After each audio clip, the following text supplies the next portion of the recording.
All right, welcome to the Explainer. Today, we're going to crack open the marketer's secret playbook, right? We're going to figure out how digital advertising actually works.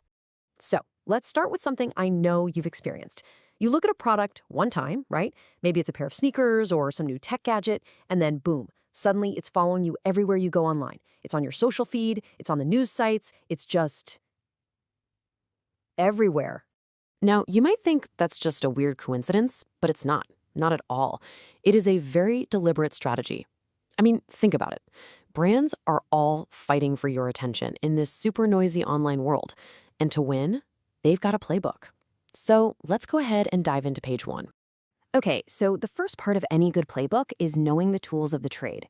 And in digital advertising, there are really three main types of ads you're going to see pretty much every single day. All right, first up, the classic, the one you see everywhere, the banner ad. The best way to think about these, they're basically the billboards of the internet.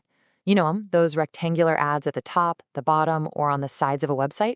Their whole job is to just grab your attention and grab it fast. And what's cool is how versatile they can be. Look at this. On the left, you've got Amazon doing a direct sales pitch, right? It's all about urgency, a big discount.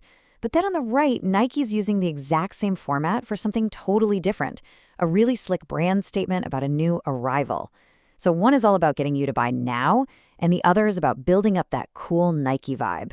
Okay, next up, we have the true chameleon of the ad world, the native ad. Its whole mission, its number one goal, is to not look like an ad. Seriously. It's designed to blend right in, to look and feel just like the regular content on whatever site you're browsing. And this is a perfect example. I mean, take a look. These articles for Slack and Nutanix, they look exactly like the other news stories, right? Same font, same layout.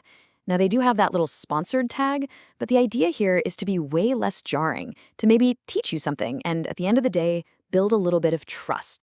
And finally, let's talk about the big one, the heavy hitter, the video ad. You know these, the ad that plays before your YouTube video or that reel that pops up in your feed. They use motion, sound, a whole story, all to create a really memorable and often a really emotional connection with you. Okay, so we've got our three players, the banner, the native ad, and the video ad. How in the world does a marketer choose the right one for the job? Well, it all comes down to one thing. What's the goal? So you've got this classic strategic choice. Let's say you're the brand. Do you want to be loud and just get your name seen by as many people as possible? Then yeah, you're going to go with a banner ad. But what if you want to be more subtle? What if you want to earn people's trust and actually get them to engage? Well, then the native ad is probably the much smarter play. And this table just lays it all out so perfectly. Look, banners, they're cheap and easy for getting your name out there, but they have a huge problem, banner blindness. We're all so used to them, our brains just tune them out. Then you have native ads. They're great for building trust, but if you're not careful, people can feel tricked. And for that deep emotional punch, nothing beats video. The only catch? It can get pretty expensive to make. All right, now for the part everybody's curious about. How do these companies actually pay for the ads?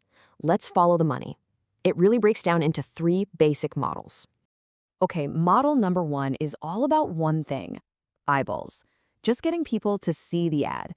This is called CPM, which stands for cost per thousand impressions. So with CPM, you're paying for views, not for clicks. And that M in CPM, it's actually the Roman numeral for 1,000.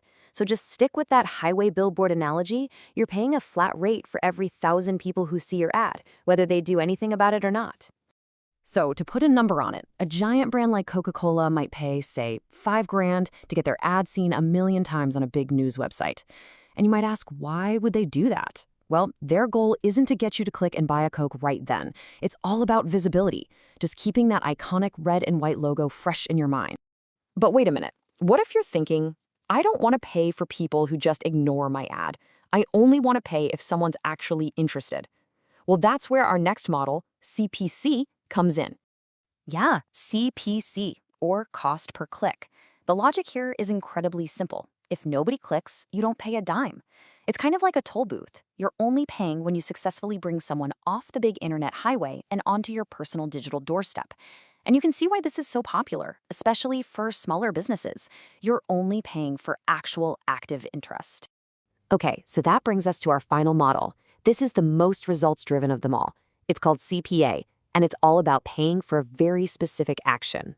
CPA stands for cost per acquisition. And with this one, you're not paying for views, you're not even paying for clicks. You are only paying when someone actually does something, like buys your product or signs up for your newsletter. This is like the holy grail for online stores because it takes almost all the risk out of advertising. You're basically saying to the ad platform, look, I'll pay you, but only after you've made me money first. So let's just boil this all down. This is the aha moment. You want people to see you? That's visibility, and you pay for it with CPM. You want people to visit your site, that's engagement, and you pay with CPC. And if you want to make a sale, that's results, and you only pay for that with CPA.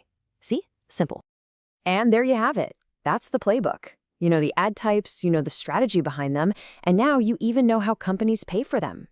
Honestly, knowing this stuff is pretty empowering, right? Because now the next time you see an ad, you're not just some passive person seeing it. You're an insider. You can look at it and know exactly what play they just ran to get your attention. So that leaves us with one final thought to chew on. Now that you know the playbook, now that you can see the strategy behind the curtain, is it going to change how you see the internet?